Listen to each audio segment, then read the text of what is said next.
Hi, everybody. Thanks for coming through to this morning's webinar.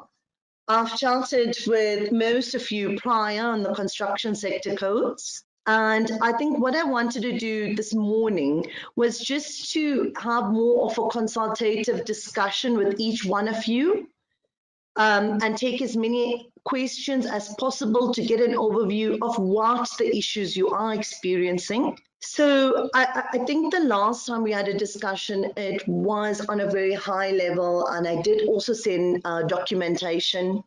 Some of my colleagues would have also sent through documentation on the requirements for an EME certificate, QSC, and a joint venture certificate.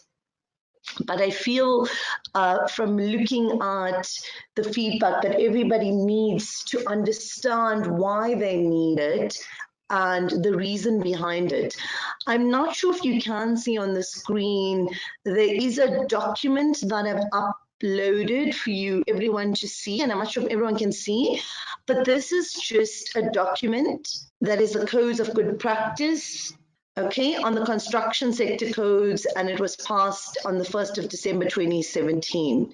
So what we're discussing, what I've sent to you, is actually law, and hence it is the reason why everybody needs to adhere to this BEE certificate, and it was signed off and passed by the Minister of Trade and Industry.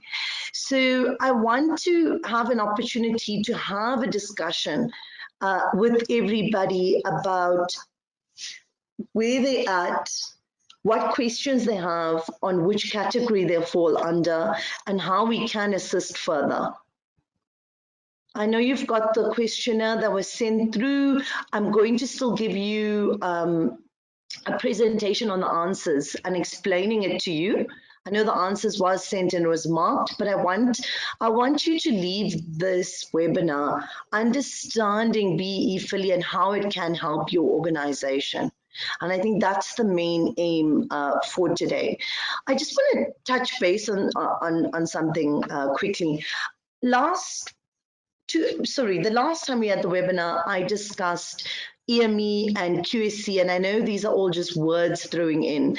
But the reason there's an exempt micro enterprise and a qualifying small enterprise is because it's according to the different thresholds. And I think after this, if each one of you can please complete for me just a client information form that I've sent, so I can guide you and do a one-on-one consultation with you, because I think that's the main aim, for me to decipher whether you're going to fall under an EME or QC, or if you even need to do a formal BE certificate.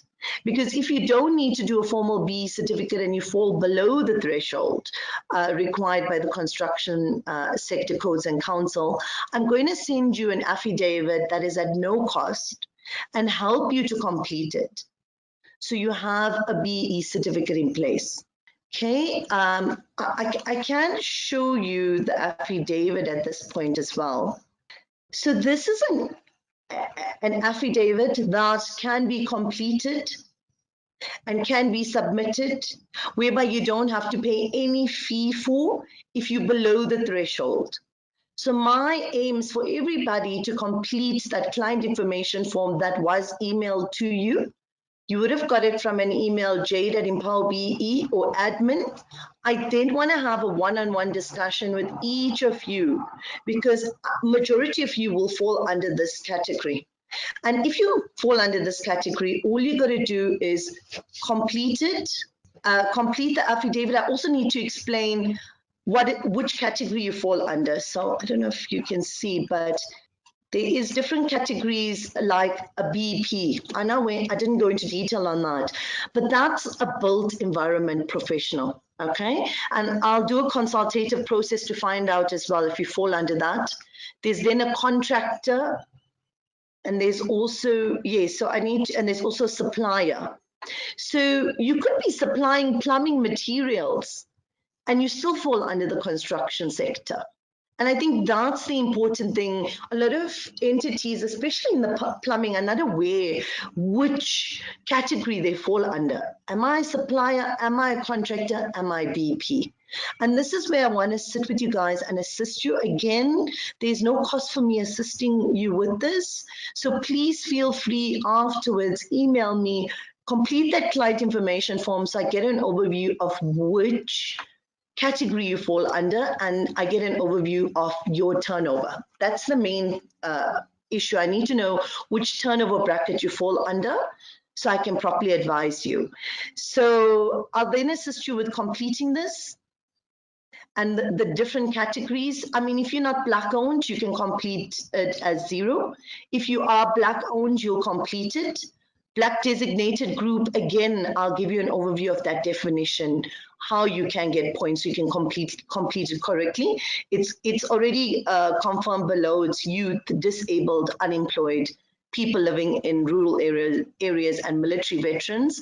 I'll decipher which rural areas, what we mean by disabled, youth, and military veterans.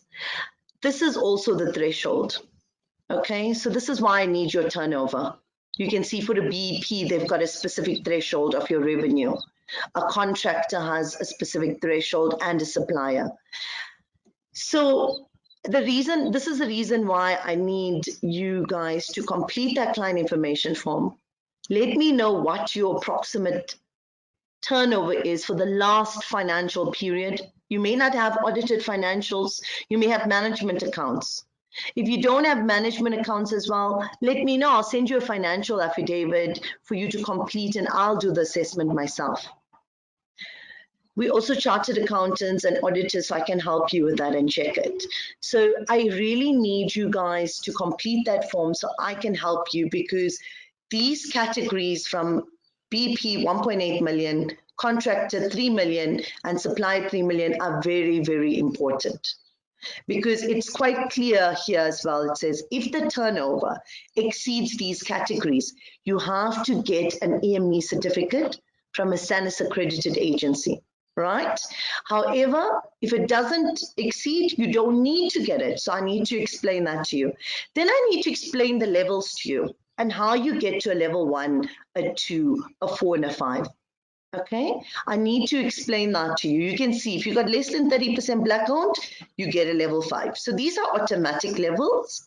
I need to also explain to you if you're above these categories that are 1.8 for BP, 3 million for contract, and 3 million for supplier, what is the levels you will get? So you will aware before you even start the process as well.